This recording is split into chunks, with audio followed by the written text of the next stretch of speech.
রমাদান মাস কোরআন নাজিলের মাস, এজন্য এই মাসে সারা বৎসরের মাঝে সবচাইতে বেশি এই রমাদান মাসে কোরআনে কারীমের তেলাওয়াত হয়। শাহরু রমাদান আল্লাযী উনজিলা ফীহিল কুরআন, রমাদান মাস যেই মাসে কোরআনে কারীম নাজিল করা হয়। হাদিস শরীফে আল্লাহর রাসূল বলেন, আল কুরআনু ওয়াস সিয়ামু ইয়াশফাআনি লিল আবদি ইয়াউমাল কিয়ামা। কোরআনে কারীম এবং রোজা, কোরআনে কারীম এবং রোজা কিয়ামতের ময়দানে বান্দার জন্য আল্লাহর কাছে সুপারিশ করবে। আল কুরআনু ওয়াস সিয়ামু ইয়াশফাআন লিল আবদি ইয়াউমাল কিয়ামা। কোরআনে কারীম যে ঘরে তিলাওয়াত করা হয় ঘরটা আবাদ থাকে, শয়তানের ধোঁকামুক্ত ঘর থাকে। যেই ঘরে কোরআনে কারীমের তেলাওয়াত চলে না, এটা বিরান অনাবাদী ঘর বলা হয়। যারা কোরআনের সাথে সম্পর্ক রাখবে, কবরে যখন রাখা হবে, কোরআনের নূর, কোরআনের আলো তার কবরে আল্লাহ জ্বালায়া দিবেন। ইকরাউল কোরআন, আল্লাহর রাসূল বলেন কোরআন পড়ো। ফাইন্নাহু ইয়াতি ইয়াউমাল কিয়ামাতি শাফিআন লিআসহাবি। কোরআন কিয়ামতের ময়দানে কোরআনওয়ালার জন্য, আহলে কোরআনের জন্য সুপারিশকারী হবে। দুনিয়ার সব কিছু শিখলাম, সব মানুষের বানানো, মানুষের লিখিত কিতাবগুলো পড়লাম, কিন্তু বড় শিক্ষিত কোরআন পড়তে জানি না। কাল কিয়ামতের ময়দানে আল্লাহর কাছে কি জবাব দিব? যে আমি কোরআন পড়তে জানি না, আমি কোরআন পড়তে জানি না, কোরআন পড়ার জন্য চেষ্টাও করি নাই। এজন্য কোরআনে কারীম বাসায় রাখবো, কোরআনে কারীম শিখার জন্য চেষ্টা করব, কোরআনে কারীমকে চুমু খাবো, কোরআনকে মোহাব্বত করব, কোরআনওয়ালাদেরকে মোহাব্বত করব। আর যারা কোরআন শিখতে চায়, সামর্থ্য নাই, তাদের শিখার ব্যবস্থা করে দিব। এটাও কাল কিয়ামতের ময়দানে হাফেজে কোরআন এবং কোরআনওয়ালাদের আমলগুলো আমার আমল নামায়ও আমি দেখতে পাব। একজন গরিব, একজন এতিম, অসহায়, খরচা দিতে পারে না, খাবার খেতে পারে না, কোরআন শিখবে, ব্যবস্থা নেই, বাবা নেই, মা নেই, আমি ব্যবস্থা করে দিলাম। তো কাল কিয়ামতের ময়দানে কোরআন পড়ে যে সে হাফেজ হলো, আমার আমল নামায় আল্লাহ পাক হাফেজে কোরআনের সওয়াব লিখে দিবেন। সুবহানাল্লাহ। আল্লাহর রাসূল বলেন, খায়রুকুম মান তাআল্লামাল কুরআনা ওয়া আল্লামা। তোমাদের মাঝে সবচাইতে উত্তম শ্রেষ্ঠ ব্যক্তি মান তাআল্লামা, যে কোরআনে কারীম শিখে, ওয়া আল্লামা, এবং অপরকে কোরআনে কারীম শিক্ষা দেয়। এই ক্লাসটার দাম অনেক, এই ক্লাসটার দাম অনেক। এজন্য আমাদের উস্তাদগণ আমাদেরকে আখেরি নসিহতের মাঝে এটাও করতেন, শুধু ইমামতি নয়, কোরআনের দরসের সাথে, ক্লাসের সাথে সম্পৃক্ত থাকতে হবে, কোরআনের সাথে সম্পৃক্ত থাকতে হবে। না হয় এর চাইতে আরো বেশি কষ্ট মাদ্রাসা। তারপরও একদল আলেম মাদ্রাসায় খেদমত করে যাচ্ছেন, কোরআন শিখছেন। সরকারি ডিউটি 8 ঘন্টা, তার ডিউটি 24 ঘন্টা। 24 ঘন্টা মাদ্রাসার ভিতরে থেকে কোরআন পড়াচ্ছেন। খায়রুকুম মান তাআল্লামাল কুরআনা ওয়া আল্লামা। রমাদান মাস কোরআন নাজিলের মাস। যারা কোরআন পড়তে জানে তাদেরকে কোরআনে কারীম খতম করতে হবে। এটা আমার ধর্মীয় চাহিদা, তাকাদা। আমি ব্যবসা করি, কাস্টমার নাই, কোরআনে কারীম পড়ে আমি কোরআন খুলে কোরআন পড়তে পারি। আমি চাকরিজীবী, চাকরির ফাঁকে ফাঁকে কোরআনে কারীম আমি পড়তে পারি। লা ইয়ামাসসুহু ইল্লাল মুতাহহারুন। ওযু ছাড়া কোরআন ধরা যাবে না, তবে ওযু ছাড়া মুখস্থ পড়া যায়, তবে নাপাক অবস্থায় কোরআন পড়াও যায় না। পবিত্র কিন্তু ওযু নাই, তাহলে সে কোরআন পড়তে পারবে, ধরতে পারবে না। ওযু না থাকলেও কোরআন জবানে পড়তে পারবে। যারা কোরআন পড়তে জানি না, আপনি কোরআনে কারীম খোলেন, একজন হাফেজের কাছে, একজন কারি সাহেবের কাছে আপনি কোরআন শেখার জন্য প্রতিদিন একটু সময় দেন। সারা বছর আপনি সময় পান না, রমাদান মাসে 20 মিনিট আধা ঘন্টা সময় দেন, সময় দেন। আল্লাহর কাছে দামি হবেন, কোরআনের সাথে মহাব্বত সম্পর্ক সৃষ্টি হবে। কেউ কোরআন পড়তে জানে না কিন্তু শিখার জন্য চেষ্টা করে, তার এই চেষ্টার কারণে, এই চেষ্টা মেহনত যদি আল্লাহর কাছে কবুল হয়, পড়া যদিও অশুদ্ধ হয়, তার চেষ্টার কারণে আল্লাহ তাআলা কিয়ামতে বিশুদ্ধভাবে কোরআনে কারীম তেলাওয়াতকারীদের অন্তর্ভুক্ত করে তাকে উঠাবেন। সুবহানাল্লাহ। কোরআন পড়তে জানেন না, কোরআন যারা পড়তে জানে তাদের কোরআনের তেলাওয়াতগুলো আপনি শুনুন এবং প্রতিদিন একটু সময় কোরআনের আয়াতগুলোর উপরে একটু হাতটা বুলাইয়া দেন। আমি কোরআনকে মহাব্বত করি, প্রাণ সব কিছু শিখলাম, দুনিয়ার বহু বিদ্যা আমি শিখলাম, কোরআন শিখলাম না, আমি আল্লাহর রহমত থেকে বঞ্চিত। অন্তত তারাবির নামাজে দাঁড়ায়া দাঁড়ায়া যদি কোরআন শুনতে পারি, এটাও তো আল্লাহর কাছে আমি পেশ করতে পারবো। আমি পড়তে জানি না, কিন্তু যারা কোরআনে কারীম পড়তে জানে তাদের তেলাওয়াতগুলো আমি মনোযোগ দিয়ে শ্রবণ করেছি। তারাবিও হবে, কোরআনের খতম হবে, কোরআনের সুপারিশও কিয়ামতের ময়দানে পাওয়া যাবে। খায়রুকুম মান তাআল্লামাল কুরআনা ওয়া আল্লামাহ। আল্লাহর রাসূল বলেন, তোমাদের মাঝে সবচাইতে উত্তম ওই ব্যক্তি যে কোরআন শিখে এবং অপরকে শিক্ষা দেয়। টাকাওয়ালা, বাড়িওয়ালা, বড় কোটিপতি, ডাক্তার সাহেব, ইঞ্জিনিয়ার সাহেব, জমিদার সাহেব, এদের সন্তানগুলো কোরআন শিক্ষার জন্য মাদ্রাসায় সাধারণত ভর্তি করে না, খুব কম। কারণ মাদ্রাসা মানে এতিমখানা, মাদ্রাসা মানে গরিবখানা, এটাই আমাদের মেমোরিতে ঢুকে গেছে। অনেক পুলিশ, অনেক র্যাব, বিজিবি, আর্মি এবং অফিসারের সন্তানরাও মাদ্রাসায় এখন পড়ে। কথা ঠিক না বেঠিক? আপনি যেমন নিয়ত করবেন তেমন পরিবেশ আপনি পাবেন। নরমাল পরিবেশ, ভিআইপি পরিবেশ। অন্তত মাদ্রাসায় যতক্ষণ থাকবে মোবাইল থেকে দূরে থাকবে, এক একটা হরফ করে, এক একটা শব্দ করে সে শিখবে, তার অন্তরে ঢুকে যাবে। 2 বছর 3 বছর এই সন্তানটাকে মাদ্রাসায় দেন, নামাজের জরুরি মাসআলাগুলো সে শিখবে, কোরআনে কারীম বিশুদ্ধভাবে তেলাওয়াত শিখবে। আপনার দায়িত্ব, ধর্মীয় দায়িত্ব আপনার আদায় হবে। এরপরে আপনি ডাক্তার বানান, ইঞ্জিনিয়ার বানান, কোনো আপত্তি নাই, কিন্তু সব উচ্চ শিক্ষার জন্য, দুনিয়াবি উচ্চ শিক্ষার জন্য আমার সন্তান সময় দেয়, আল্লাহর কোরআনের জন্য যদি সময় হয় আধা ঘন্টা, এটা প্রাইভেট। এটার গুরুত্ব হলো আমার এমন যে আমার অন্য ডিগ্রি অর্জনের প্রাইভেট দ্বারা হবে না।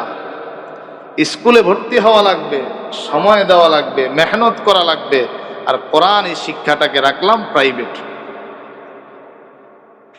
কোরআন এই শিক্ষাকে রাখলাম প্রাইভেট। মাদ্রাসায় যারা পড়ে বেশিরভাগ গরিব থাকে। এখনো বেশিরভাগ গরিব প্রত্যেকটা মাদ্রাসা। কিছু ইন্টারন্যাশনাল আছে, সেটার হালত ব্যতিক্রম। ওখানে বড় লোকের সংখ্যা বেশি। তাও তো ভালো, তারাও একটা পরিবেশ পাচ্ছে কোরআন সন্তানদেরকে শেখানোর জন্য। এসিতে পড়াবেন, এসির পরিবেশ সেটাও আপনাকে দিচ্ছে, যে বাচ্চা এসি কামরার মাঝে বসে বসে কোরআন পড়বে। এরকম প্রতিষ্ঠান আছে না নাই? আমাদের অঞ্চলে অনেক আছে। তা আপনি পড়ান কোরআনে কারীম, আপনি জিতে যাবেন, আপনি আল্লাহর পাকড়াও থেকে বেঁচে যাবেন।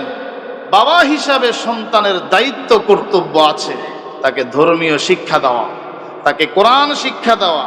এটা নফল নয়, এটা ওয়াজিব নয়, এটা ফরজ দায়িত্ব। বুখারী শরীফের হাদিস, আল্লাহর রাসূল বলেন, আলা কুল্লুকুম রাঈন ওয়া কুল্লুকুম মাসউলুন আন রাইয়াতিহি। তোমাদের প্রত্যেকেই জিম্মাদার, প্রত্যেককে তাদের জিম্মাদারি সম্পর্কে জিজ্ঞেস করা হবে। বাবাকে সন্তান সম্পর্কে জিজ্ঞেস করা হবে, স্বামীকে স্ত্রী সম্পর্কে জিজ্ঞেস করা হবে, প্রত্যেককে তার দায়িত্ব সম্পর্কে জিজ্ঞেস করা হবে। ফাসআলু আহলাদ যিকরি ইন কুনতুম লা তা'লামুন।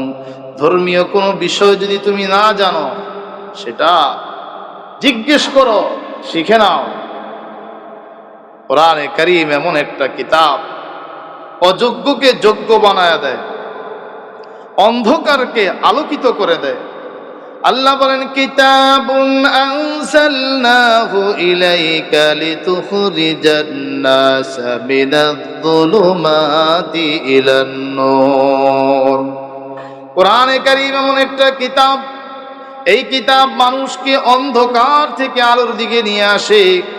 আপনি কোরআনের দাওয়াত দেন, কোরআনের দাওয়াত যারা গ্রহণ করবে তারা অন্ধকার থেকে আলোর পথে চলে আসবে। যেই সিনার মাঝে কোরআন, ওই সিনা আলোকিত। যেই ঘরের মাঝে কোরআনের তেলাওয়াত, ওই ঘর আলোকিত। যেই কোরআনওয়ালা কবরে যাবে, যেই কবরের মাঝে কোরআনওয়ালা থাকবে, ওই কবর আল্লাহ নূর দ্বারা আলোকিত করে দিবেন। কিতাবুন আনজালনাহু ইলাইকা লিতুখরিজান নাসা মিনায-যুলুমাতি ইলান নূর। হযরত ওমর ফারুক রাদিয়াল্লাহু তাআলা আনহু ছোটবেলায় বাবা তাকে কিছু পশু চরানোর দায়িত্ব দিয়েছেন, যাও পশুগুলো চরাও। সন্ধ্যাবেলায় পশু অনেক খালি পেটে ঘরে ফিরত। হযরত ওমর বলেন, বাবা আমাকে মারধর করত, কি করে খাবে, তোমার ভবিষ্যৎ অন্ধকার, সামান্য কিছু পশু চরানোর দায়িত্ব দিলাম তাও তুমি পারো না, তোমার যোগ্যতা নাই, কাজকর্ম করার যোগ্যতা নাই, কি করবে, তোমার ভবিষ্যৎ কি হবে? ইসলামের ছায়া তলে আসছেন হযরত ওমর। আল্লাহ তাআলা কোরআনে কারীমের উসিলায় হযরত ওমরকে এমন যোগ্য বানায় দিলেন, হযরত ওমর অর্ধ পৃথিবী ইনসাফের সাথে শাসন করার যোগ্যতা আল্লাহ দিয়েছেন।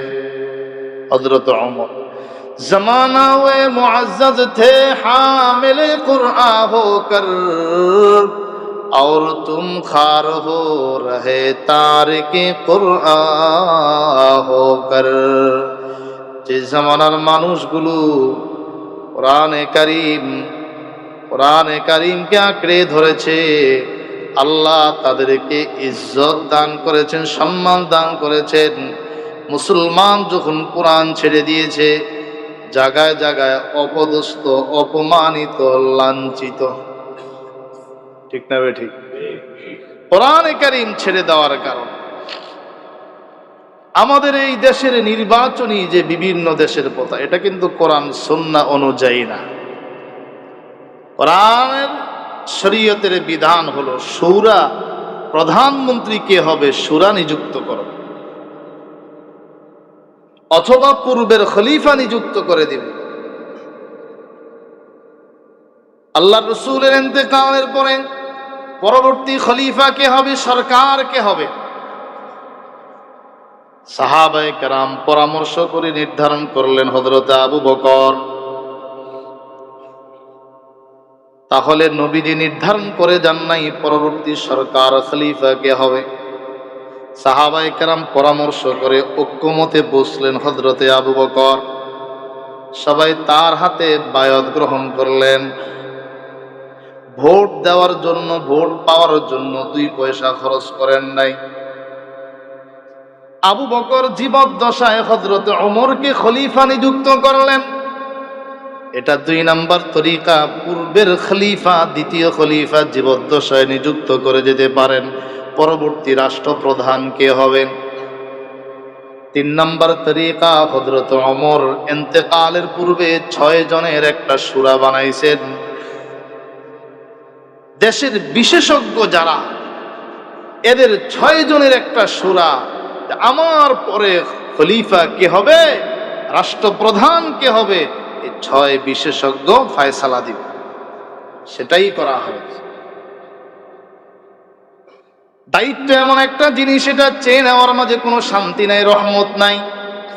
দায়িত্ব এখন চাওয়া হয়, যে দায়িত্ব চায় তাকে দায়িত্ব দিলে রহমত থাকে না। এই জন্য দেশে রহমত নাই।